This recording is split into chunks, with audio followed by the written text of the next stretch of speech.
بسم الله الرحمن الرحيم وبه نستعين. به قال حدثنا الحميدي قال حدثنا سفيان قال حدثنا يحيى بن سعيد الأنصاري قال أخبرني محمد بن إبراهيم التيمي أنه سمع علقمة بن وقاص الليثي يقول سمعت عمر بن الخطاب رضي الله عنه على المنبر يقول سمعت رسول الله صلى الله عليه وسلم يقول انما الاعمال بالنيات وانما لامرئ ما نوى فمن كانت هجرته الى دنيا يصيبها او الى امرأة ينكحها فهجرته الى ما هاجر اليه او كما قال صلی اللہ علیہ وسلم. محترم دینی بھائیوں اور بہنوں اور عزیز طالبات، کل جو چوتھا درس تھا اس میں امام بخاری رحمۃ اللہ علیہ کی جو ترجمۃ الباب ہے، باب کیف کان بدء الوحی الی رسول اللہ، اس کی وضاحت ہو گئی. اس کے ضمن میں اس کو ثابت کرنے کے لیے انہوں نے جو قرآن مجید کی سورہ نساء کی آیت 163 نمبر کی نقل کی تھی، اس کی بھی تشریح ہو گئی. لیکن بس اس میں ایک بات یہ رہ گئی کہ جو آیت امام بخاری رحمۃ اللہ علیہ نے اس ترجمۃ الباب کے ضمن میں نقل کی ہے، اس آیت کا ترجمۃ الباب سے کیا ربط ہے، اس سے کیا مناسبت ہے باب سے، اور آیت میں کیا مناسبت ہے. تو اگر ڈھونڈا جائے تو مناسبت بہت آسان ہے کہ قرآن میں اللہ تبارک و تعالیٰ نے فرمایا انا اوحینا الیک کما اوحینا الی نوح، کہ ہم نے آپ کی طرف جو وحی کی ہے بالکل اسی طرح کی ہے جیسے نوح علیہ السلام کی. یعنی آپ کے پاس جو وحی نزول کی ابتدائی کیفیت تھی، تو آپ سے سب سے پہلے جو انبیاء کرام آئے ہیں ان کے پاس بھی وہی جو آتی تھی پہلے مرحلے میں آئی، تو وہ ایسا ہوتا تھا کہ اللہ تبارک و تعالیٰ ان کو سچے خواب دکھایا کرتا تھا. تو آپ کے اوپر بھی وہی کا آغاز اسی طرح ہوا. حضرت ام المومنین حضرت عائشہ رضی اللہ تعالیٰ عنہ کی روایت ہے کہ آپ کو نبوت سے سرفراز کیے جانے سے پہلے سچے خواب دکھائے گئے اور وہ وہی کا حصہ تھے. ایک بات، اور دوسری بات یہ بھی رہ جاتی ہے ابھی کہ ہو سکتا ہے کسی کے ذہن میں یہ سوال پیدا ہو، کوئی شخص جو اللہ کو نہیں مانتا، قرآن کو نہیں مانتا اور چیزوں کو نہیں مانتا ہے، وہ یہ کہے کہ بھائی آپ نے قرآن وحی کے ثبوت کے لیے قرآن سے دلیل پیش کر دی، حدیثیں پیش کر دی، جیسے کہ آگے امام بخاری رحمۃ اللہ علیہ حدیثیں بھی نقل کریں گے.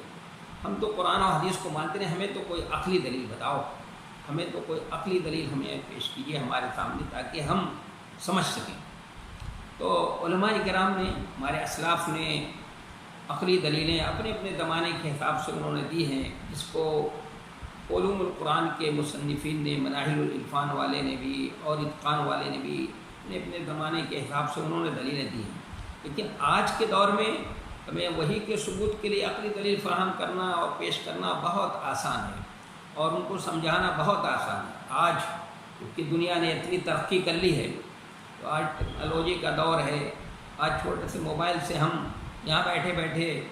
وہ امریکہ میں کوئی بیٹھا ہے بات کر رہے ہیں، کوئی اس میں کنیکشن نہیں، کوئی تار نہیں، کچھ بھی نہیں، اور بات ہو رہی ہے. اور پھر دنیا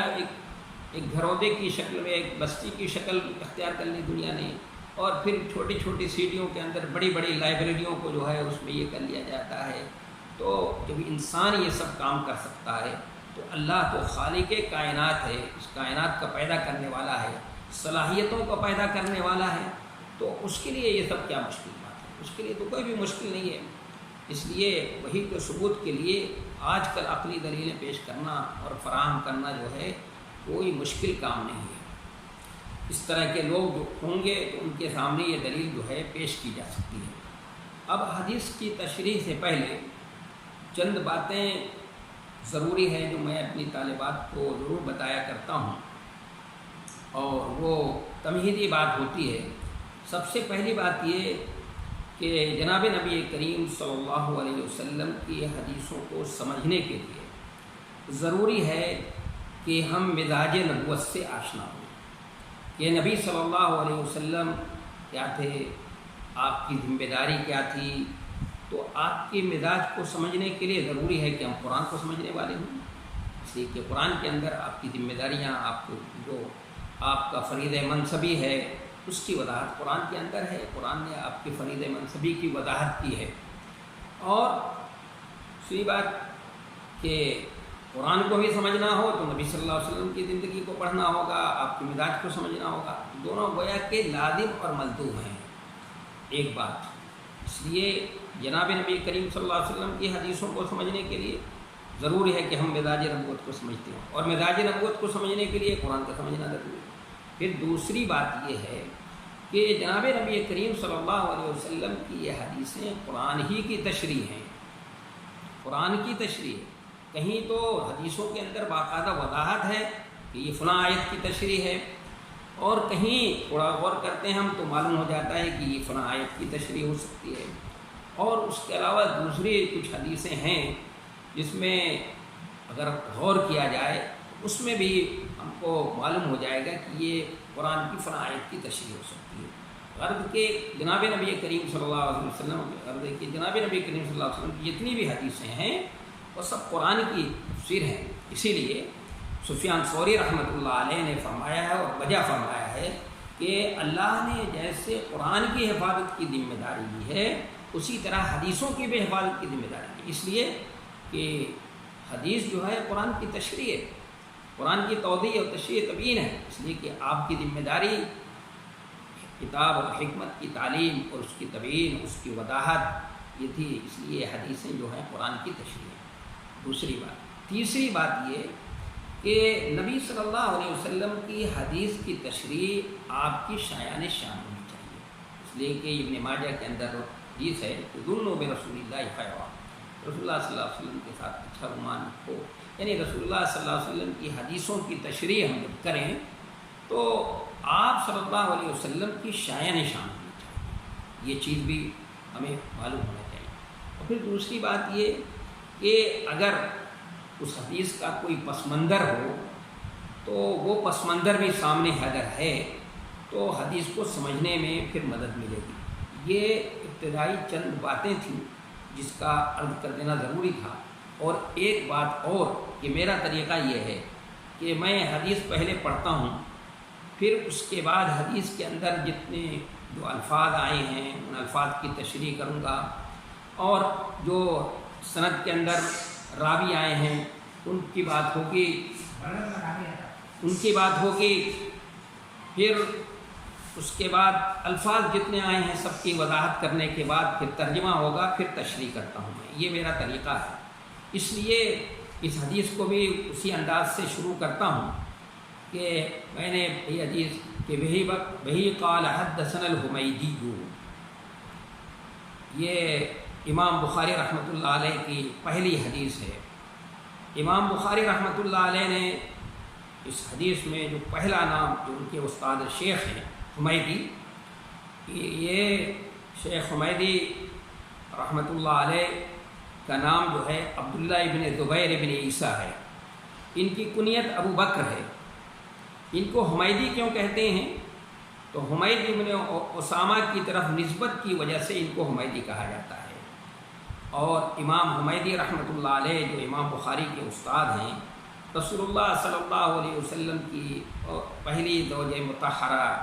جو سب سے زیادہ مقرب تھی آپ کو، حضرت خدیجہ کبریٰ کے قبیلے بنو اسد سے ان کا تعلق ہے، اور اسی قبیلے سے یہ تعلق رکھتے ہیں۔ 219 ہجری میں ان کا انتقال ہوا ہے۔ امام بخاری رحمۃ اللہ علیہ نے سب سے پہلے انہی کے نام سے اس کتاب کو شروع کیا ہے، اپنے شیخ حمیدی جی، ان سے شروع اس لیے کیا ہے کہ جناب نبی کریم صلی اللہ علیہ وسلم نے فرمایا ہے کہ قدموا قریشن، کہ قریش کو سب سے آگے پہلے نمبر پہ رکھو۔ تو حمیدی، امام حمیدی چونکہ قریشی ہیں، اس لیے سب سے پہلے اس حدیث پر عمل کرتے ہوئے جناب نبی امام بخاری رحمۃ اللہ علیہ نے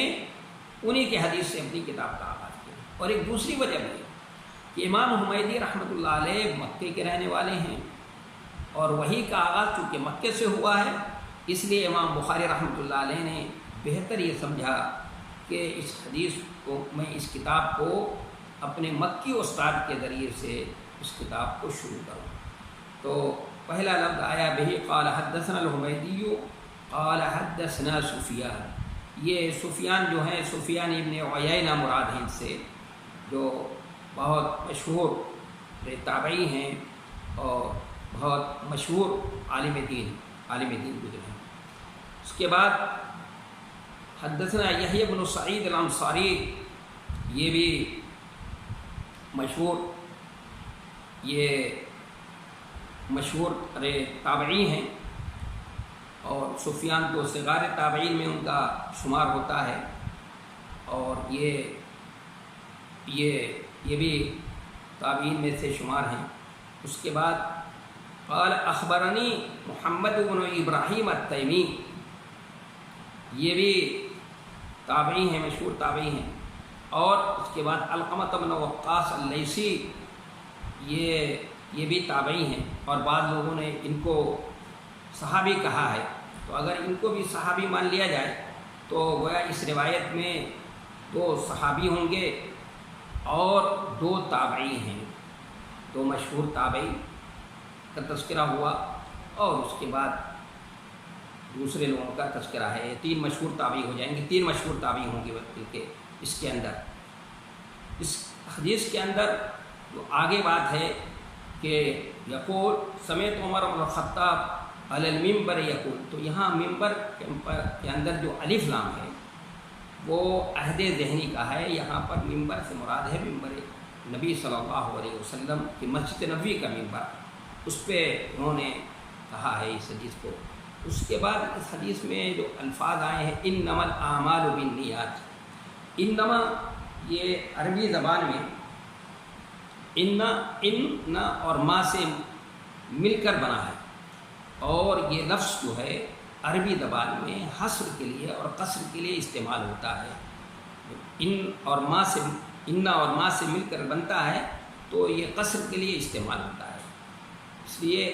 انما الہکم الہ واحد، تمہارا معبود ایک ہی معبود ہے، قصر کا معنی ہے. تو یہاں پر بھی قصر اور حصر کا معنی بھی ہے. الاعمال کے اندر جو الف لام ہے وہ استغراق کے لیے ہے، اور استغراق کے لیے ہے تو وہ بھی حصر کا معنی، اس کے اندر بھی حصر کا معنی پایا جاتا ہے. اور یہ عمل کی جمع ہے اعمال. عمل اور فعل دونوں کے معنی ہم لوگ اردو میں جانتے ہیں کہ کام کے ہوتے ہیں، لیکن عربی زبان میں عمل اور فعل میں فرق ہے. عمل جو ہے اس کے معنی ہوتے ہیں کہ ساختن کے، اور فعل کے معنی ہوتے ہیں صرف کر دینا، یعنی کسی کام کو کر دینا، کسی کام کو انجام دینا. اور عمل کے معنی ہوتے ہیں اس کو ساختن یعنی بنا سنوار کر کے اس کام کو انجام دینا. اور پھر فعل قرآن جب استعمال کرے گا، جب حدیثوں میں استعمال ہوتا ہے تو اس کے وہ زمانہ ابھی قریب کا زمانہ ہوتا ہے، اس زمانے میں یہ کام ہوا ہو تو اس کے لیے استعمال ہوتا ہے. اور عمل کے اندر یہ بات نہیں ہوتی، اس میں استمرار ہوتا ہے. تو انما الاعمال،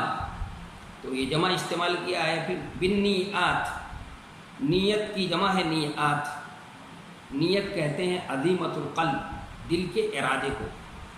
اور اس کو ارادہ بھی عربی زبان میں نیت کے لیے، دل کے ارادے کے لیے 2 لفظ استعمال ہوتا ہے. ایک نیت کا لفظ استعمال ہوتا ہے اور ایک ارادے کا لفظ بھی استعمال ہوتا ہے، لیکن دونوں میں فرق ہے. ارادے کا لفظ یہ اللہ کے لیے خاص ہے. کیوں؟ اس لیے کہ ارادہ اس نیت کو کہتے ہیں، دل کے ارادے کو کہتے ہیں جس میں اپنی غرض شامل نہ ہو. اور نیت جو ہوتی ہے دل کے، اس ارادے کو کہتے ہیں جس میں انسان کی خود اپنی غرض بھی شامل ہو. تو اس لیے ارادے کا لفظ اللہ تبارک و تعالیٰ کے لیے مخصوص ہے. جو قرآن و حدیث میں بھی اور قرآن میں جناب نبی کریم صلی اللہ علیہ وسلم نے اپنی 1 سے زائد حدیثوں میں بیان کیا ہے من یرید اللہ بہ خیرا، اس لیے من نبی نہیں کہا جائے گا. من یرید اللہ بہ خیرا یفقہہ فی الدین، من یرید اللہ بہ خیرا یصب منہ، کہ اللہ تعالیٰ جس کے ساتھ خیر کا ارادہ فرماتا ہے اس کو دین کی فہم عطا کر دیتا ہے. جس کے ساتھ خیر کا ارادہ فرماتا ہے اللہ تبارک و تعالیٰ اس کو آزماتا ہے. تو نیت اور ارادے میں یہ فرق ہے. اس کے اندر جو با ہے، با مختلف معنی کے لیے با کو استعمال کیا جاتا ہے عربی زبان میں. یہاں پر جو گنجائش ہے کہ با یہاں سببیہ بھی ہو سکتی ہے، یعنی انما الاعمال بالنیات کہ سارے کے سارے اعمال، بے شک سارے اعمال کیا ہیں؟ نیتوں کی وجہ سے، باسببیہ ہوگا تو یہ مطلب ہوگا، اور یا با مصاحبت کے لیے ہو، تو با کو مصاحبت کے لیے مانیں گے تو یہ مطلب ہوگا انما الاعمال بالنیات کا مطلب ہوگا بے شک تمام کے تمام اعمال، تمام کی تمام طاعات وہ نیتوں کے ساتھ ہوتے ہیں، مصاحبت کا معنی ہوگا۔ یہ دونوں معنی کی یہاں گنجائش ہے، ظاہر ہے جار اور مجرور ہے تو یا کسی سے متعلق ہوگا، اعمال سے تو متعلق ہے نہیں، کسی کوئی فعل وہاں پر متعلق ماننا پڑے گا، تتبعو یا تصحبو یا تسببو یا تتحقق، اس طرح کے افعال یا تعتبر، اس طرح کے الفاظ یہاں پر وہ ہم کو محذوف ماننا پڑے گا۔ اس کے آگے فرمایا وَإِنَّمَا لِامْرِئٍ مَّا نَوَىٰ، اس میں کوئی ایسی بات نہیں، نوا بھی نیت کے معنی بتا دیا اس کو۔ فَمَنْ كَانَتْ هِجْرَتُهُ إِلَىٰ دُنْيَا، ہجرت کے معنی لغوی معنی تو ہیں چھوڑ دینے کے، لیکن شریعت کی اصطلاح میں ہجرت کا ایک وسیع مفہوم ہے، یعنی دارالکفر سے دارالاسلام کی طرف چلے جانا یہ بھی ہجرت ہے، اور ایک یہ کہ اللہ تعالیٰ نے جن چیزوں سے منع کیا ہے اس سے آدمی رک جائے۔ المہاجر من ہاجر عمن نہی اللہ عنہ، مہاجر وہ ہے جو اللہ نے جن چیزوں سے منع کیا ہے اس سے رک جائے، تو ہجرت کا یہ اصطلاحی معنی و شرعی معنی ہے۔ دنیا یہ ادنا مؤنث ہے اور اس کی جمع دونا آتی ہے، دنا یدنو، دنون کے معنی ہوتے ہیں قریب کے، کیونکہ یہ آخرت کے مقابلے میں پہلے ہے اس لیے اس کو دنیا کہتے ہیں، اور یہ دنیا جو اس دنیا کے اندر جس عالم کے اندر ہم لوگ رہتے ہیں اور اس عالم میں جتنی بھی چیزیں پائی جاتی ہیں ساری چیزیں اس سے مراد ہیں کہ فمن کانت ہجرتہ الی دنیا یصیبها، اصاب یصیب معنی اس کو حاصل کرنا یا پانے کے لیے، او الی امرأۃ ینکحها فہجرتہ الی ما ہاجر الیہ، یہ اس کے اندر جو الفاظ تھے اس کی تشریح ہو گئی۔ اب ہمارے سامنے یہ حدیث ہے جس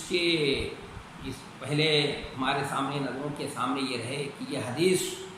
بڑی اہم حدیث ہے، اور اس حدیث کی اہمیت کا اندازہ اس سے لگایا جا سکتا ہے کہ امام شافعی اور امام احمد بن حنبل، علی بن مدینی، امام ترمذی رحمۃ اللہ علیہ کہتے ہیں کہ یہ ثلث الاسلام ہے، ایک تہائی اسلام کو اس میں پیش کر دیا گیا، اور بعض لوگوں کا کہنا ہے کہ چوتھائی اسلام رکن اسلام ہے، اس سے اہمیت کا اندازہ۔ اور پھر یہ بھی یہ حدیث دیکھیے پہلے طبقے میں تو حضرت عمر فاروق رضی اللہ تعالیٰ عنہ تنہا راوی ہیں اس کے، پھر علقمہ ابن وقاص بھی تنہا انہوں نے روایت کی ہے، ان سے تنہا روایت کی ہے، محمد ابن ابراہیم التیمی بھی تنہا ہیں، لیکن اس کے بعد یحییٰ ابن سعید الانصاری ہیں یا سفیان ابن عیینہ ہیں، تو ان لوگوں سے بہت سے لوگوں نے روایتیں کی ہیں، اور 70 سے زیادہ لوگوں نے روایت کی ہے، تو آگے چل کر یہ روایت جو ہے مشہور و متواتر ہو جاتی ہے، لیکن شروع میں یہ خبر واحد ہے،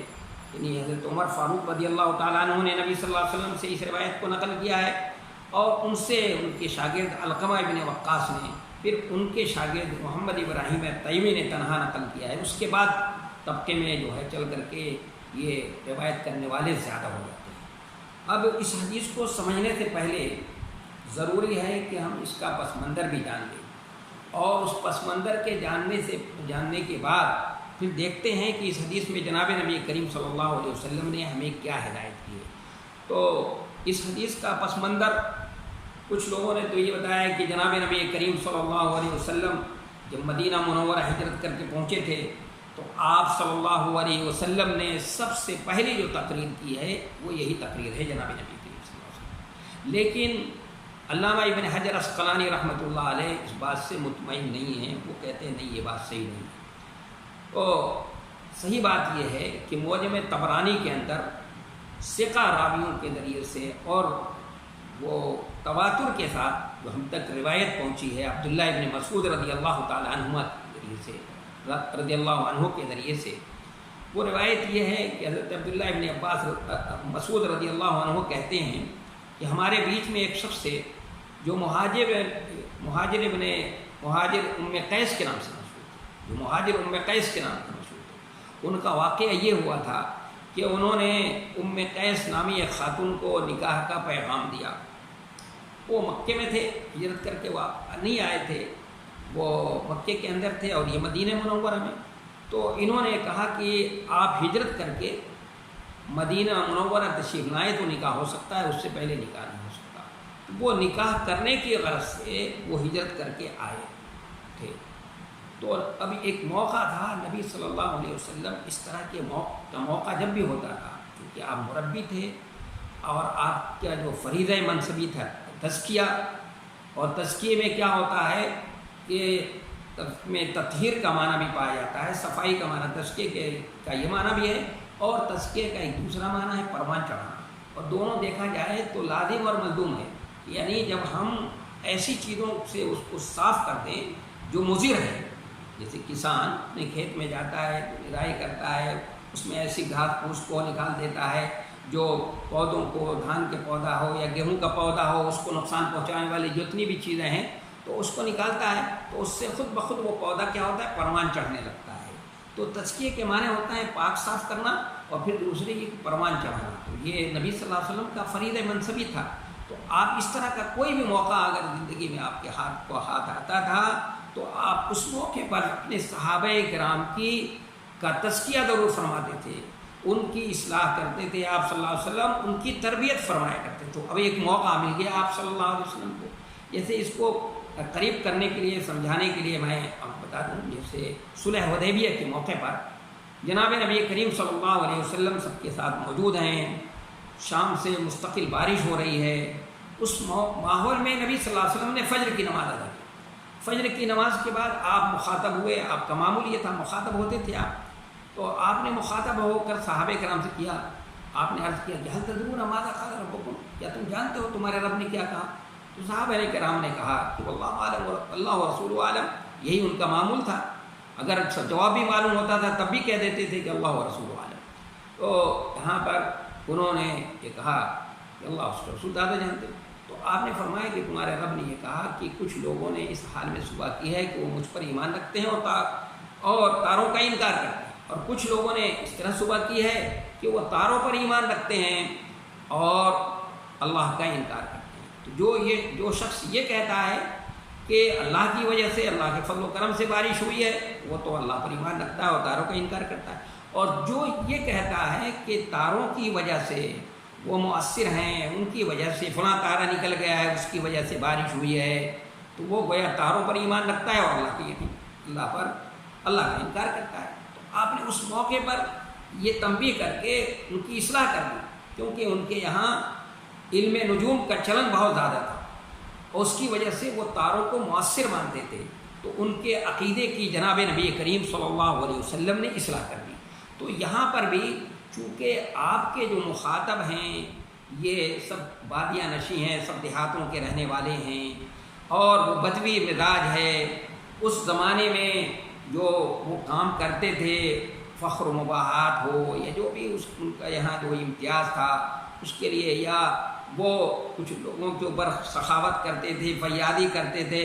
تو ان کے یہاں اس کا معیار کیا تھا؟ معیار تھا شہرت، نام و نمود، ریاکاری، دکھانا، دوسروں کے مقابلے میں فخر کرنا، اپنی مہمانوں پر، اپنے پڑوسیوں کے ساتھ حسن سلوک کرتے تھے تاکہ یہ جا کر ہماری تعریف کریں، تاکہ ہمارا اچھے انداز سے یہ لوگوں میں تذکرہ کرتے. یہ معیار تھا. اس لیے قرآن کے اندر جو اللہ نے فرمایا ہے ان کی اصلاح کرتے ہوئے کہ لن ینال اللہ لحومھا ولا دماؤھا ولکن ینالہ التقوی منکم، کہ وہ جو قربانی کرتے تھے یا اب کے سامنے قربانی کرتے یا بھیڑ چڑھاتے تھے تو وہ قربانی کا گوشت یا خون اس پر خانہ کعبہ کی دیوار پر لگاتے تھے. تو اللہ تعالیٰ نے فرمایا کہ نہیں، اللہ تعالیٰ کو یہ سب اس کا گوشت اور خون نہیں پہنچتا ہے، بلکہ وہ چیز پہنچتی ہے دل، پاس و دیہات، تقوی. اصل تقوی ہے، معیار تقوی ہے. تو اس لیے جناب نبی کریم صلی اللہ علیہ وسلم کیونکہ قرآن کی بے شمار آیتوں کے اندر اب یہ اس کی وضاحت ہے، واللہ خبیر بما تعملون، کہ اللہ جو تم کرتے ہو جانتا ہے اور تمہارے دلوں کے جذبات کو دیکھتا ہے، اس کے مطابق وہ تمہارا عمل کرتا ہے. اس لیے نبی صلی اللہ علیہ وسلم ابھی ان کو بتانا چاہ رہے ہیں کہ دیکھو، جس ماحول سے تم نکل کر آئے ہو، اب اسلام آ گیا. اب اسلام یہاں اب اخلاقی قدریں بھی بدل گئیں، اب یہاں معیار بدل چکا ہے. اب یہاں معیار جو ہے وہ کیا ہوگا، اس کی وضاحت کی ہے جناب نبی کریم صلی اللہ علیہ وسلم نے اس حدیث کے اندر. تو اس حدیث میں جناب نبی کریم صلی اللہ علیہ وسلم نے پہلے اسلام کا ایک اصول اور ضابطہ بتایا ہے، بہت بنیادی ضابطہ اور قاعدہ بتایا ہے، اور پھر دوسری چیز اس کا نتیجہ بتایا ہے، اور پھر تیسرا کام آپ نے کیا ہے کہ مثال دے کر اس کو واضح کیا ہے جناب نبی کریم صلی اللہ علیہ وسلم. اور مثال اور تشبیہ کے تو آپ شہنشاہ تھے، اور آپ جانتی ہیں کہ تشبیہ اور مثالوں کے ذریعے سے حقائق کو ذہنوں سے قریب کرنا بہت آسان ہوتا ہے. اس لیے قرآن بھی تمثیلوں کا اور تشبیہوں کا سہارا لیتا ہے. اس لیے جناب نبی کریم صلی اللہ علیہ وسلم نے یہاں پر بھی تمثیل سے اور تشبیہ سے اور مثال کا سہارا لیا ہے. تو پہلی اصولی بات آپ نے یہ فرمایا کہ انما الاعمال بالنیات. پہلے ترجمہ کر دیتے ہیں اس حدیث کا کہ آپ صلی اللہ علیہ وسلم یہ فرما رہے ہیں کہ بے شک تمام اعمال کا، جو ہم طاعات کرتے ہیں اس کی صحت موقوف ہے نیتوں کے اوپر، اور انسان کے لیے وہی ہے جو اس نے نیت کی ہے. اور جس نے ہجرت کی ہوگی دنیا کے لیے، دنیا کا حاصل کرنے کے لیے، یا کسی عورت سے شادی کرنے کے لیے، تو اس کی ہجرت اسی کی طرف ہوگی جس کے لیے وہ اس نے ہجرت کی ہے. تو نبی صلی اللہ علیہ وسلم نے پہلی بنیادی بات بتا دی کہ انما الاعمال بالنیات، اصول اور ضابطہ بتایا اسلام کا کہ دیکھو یہاں ضابطہ کیا ہے کہ اللہ تبارک و تعالیٰ اعمال کی شکل و صورت کو نہیں دیکھتا. اس کو اور دوسری جگہ پہ وضاحت سے اور واضح انداز میں فرمایا ہے نبی صلی اللہ علیہ وسلم نے. جیسے قرآن کے بارے میں کہ القرآن یفسر بعضہ بعضا، کہ قرآن کی بعض آیتوں کی تشریح کرتی ہیں، اسی طرح سے جناب نبی کریم صلی اللہ علیہ وسلم کی بعض حدیثیں دوسری حدیثوں کی تشریح کرتی ہیں. حضرت ابو ہریرہ رضی اللہ عنہ سے روایت ہے، مسلم کے اندر روایت ہے کہ ان اللہ لا ينظر الى صورکم واموالکم ولكن ينظر الى قلوبکم واعمالکم، کہ اللہ تبارک و تعالیٰ تمہاری شکلوں کو نہیں دیکھتا اور تمہارے مال کو نہیں دیکھتا جو اللہ کے راستے کے علاوہ دوسری جگہوں خرچ کیا گیا ہوں، ان کو جو ہے کلیت کی نظر سے نہیں دیکھتا ہے، بلکہ اللہ دیکھتا کیا ہے، تمہاری نیتوں کو دیکھتا ہے. تو یہ بتایا گیا کہ اسلام کے اندر ظاہر کی نظر نہیں ہوتی، ظاہر کو نہیں دیکھا جاتا،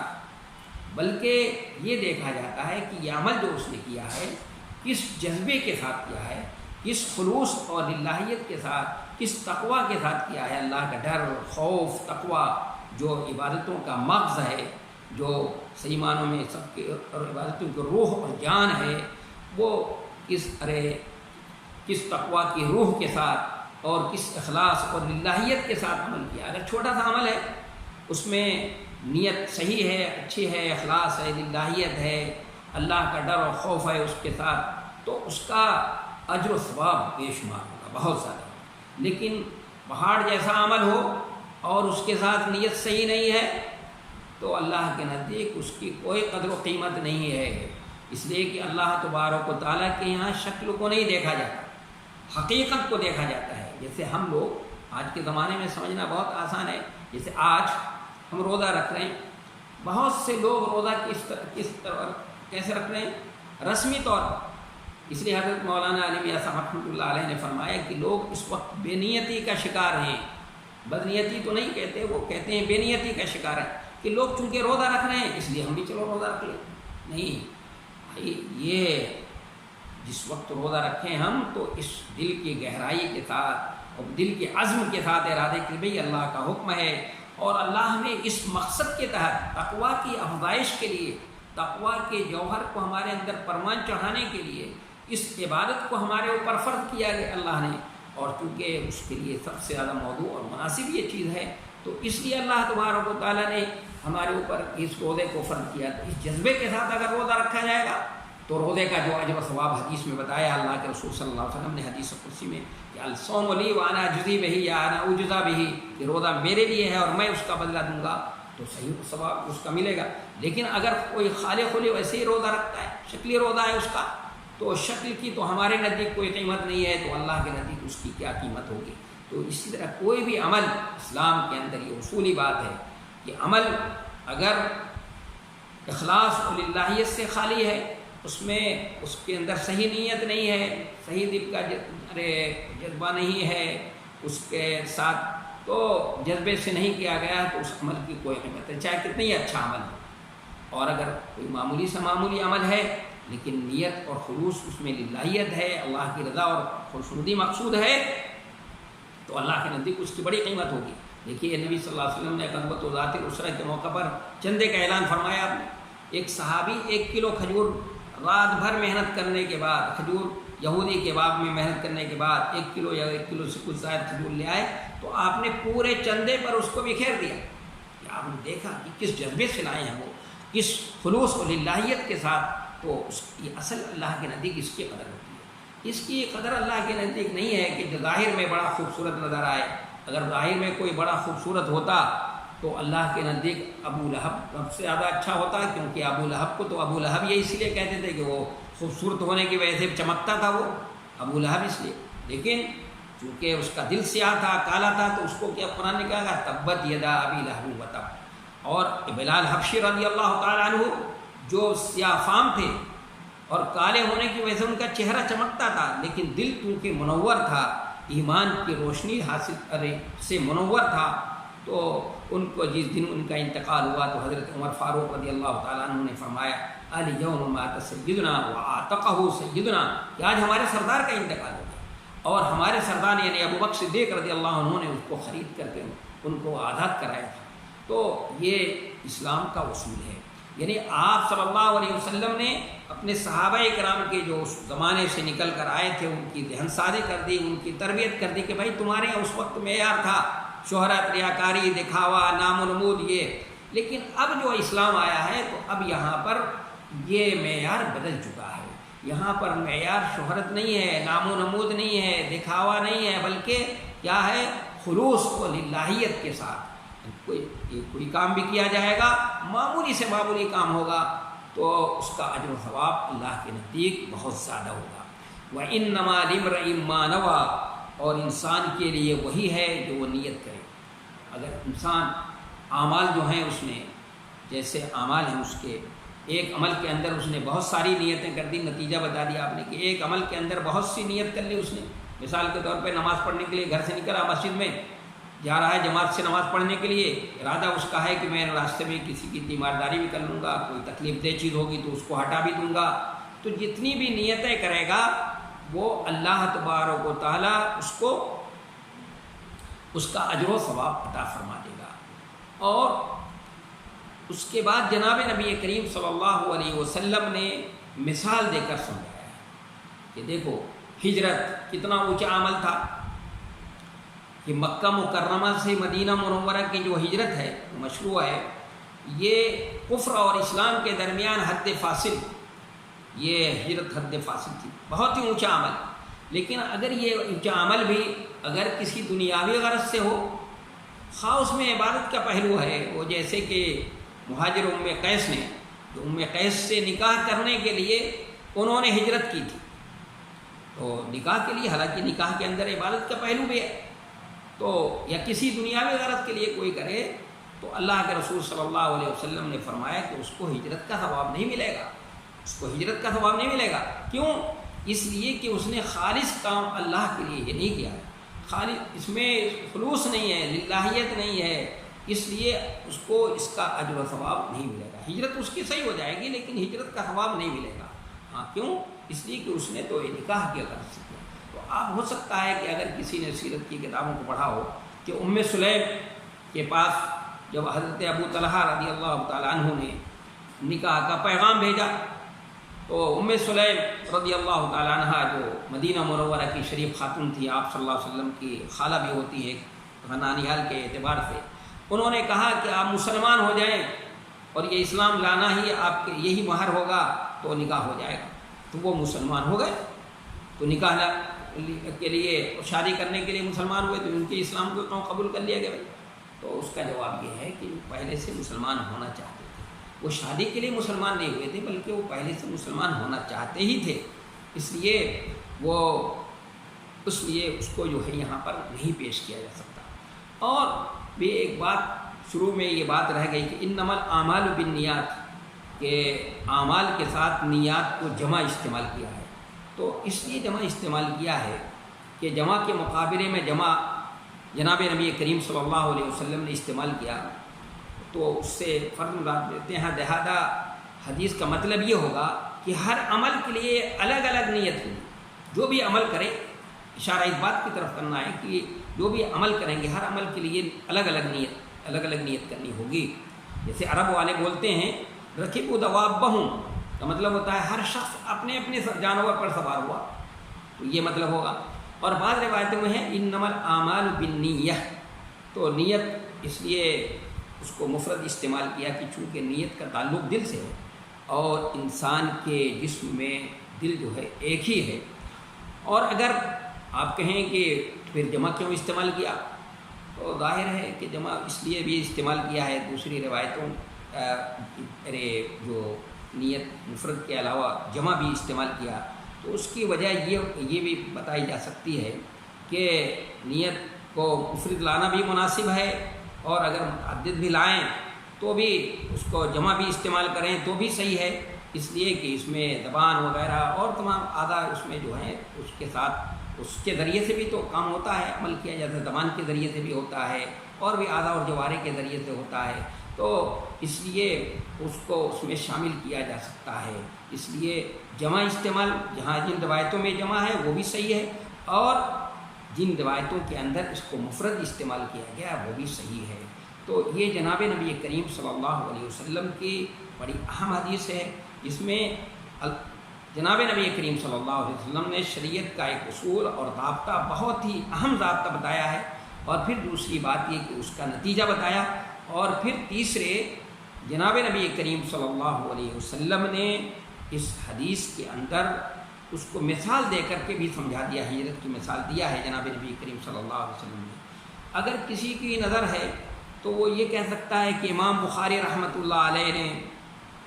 یہاں پر اس حدیث کو تھوڑا مختصر اختصار کے ساتھ نقل کیا ہے۔ امام بخاری رحمۃ اللہ علیہ نے اس حدیث کو یہاں پر مختصر کیوں نقل کیا، جبکہ دوسری جگہوں پر تو امام بخاری رحمۃ اللہ علیہ نے اسی حدیث کو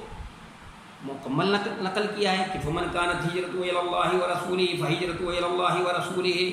پوری یہ ہے۔ تو اس کا ایک جواب تو یہ ہے کہ جو زیادہ معقول تو جواب نہیں ہے، لیکن پھر بھی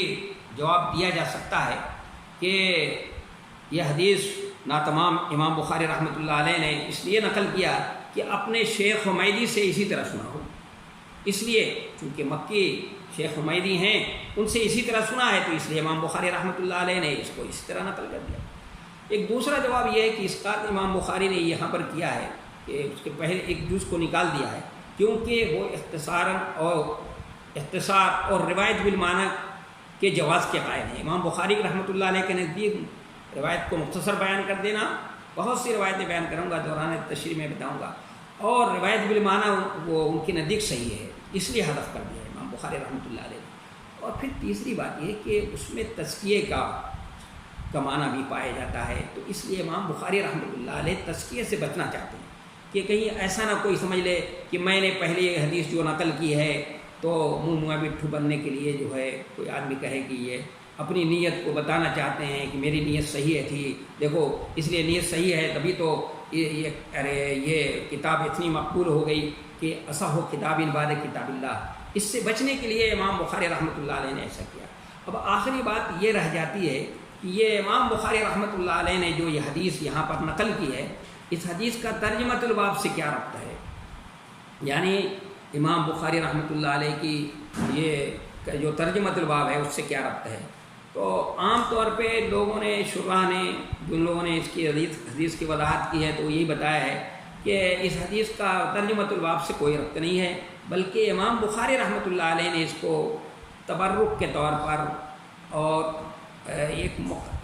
مقدمے کی حیثیت سے امام بخاری رحمۃ اللہ علیہ نے اس کو نقل کیا ہے، اور مقدمہ کی حیثیت سے اس لیے نقل کیا اور اس میں مختصر نقل کر دیا تاکہ اپنا ایک نہج بھی بتا دیا کہ کبھی کبھی میں ایسا کروں گا کہ حدیثوں کو مختصر بھی بیان کروں گا اور میرے نزدیک روایت بالمعنی بھی جائز ہے۔ یہ اس مقدمے کے طور پر امام بخاری رحمۃ اللہ علیہ نے اس حدیث کو نقل کیا، لیکن جن لوگ دوسرے لوگ ہیں انہوں نے اس حدیث کا ترجمۃ الباب سے ربط قائم کرنے کی کوشش کی ہے۔ میں سمجھتا ہوں کہ جو انہوں نے کوشش کی ہے بہت حد تک ان کی کوشش جو ہے وہ صحیح ہے، کہ تو دو پہلو سے اس کا ربط جو ہے ترجمۃ الباب سے کیا جا سکتا ہے۔ اس میں دیکھیے ہجرت کا لفظ آیا ہے، اس حدیث میں ہجرت کا لفظ آیا ہے، اور میں نے ابھی بتایا تھا کہ ہجرت کے معنی لغوی معنی تو ہیں کہ چھوڑنے کے، لیکن شریعت کی اصطلاح میں ہجرت کا وسیع مفہوم ہے۔ ایک یہ کہ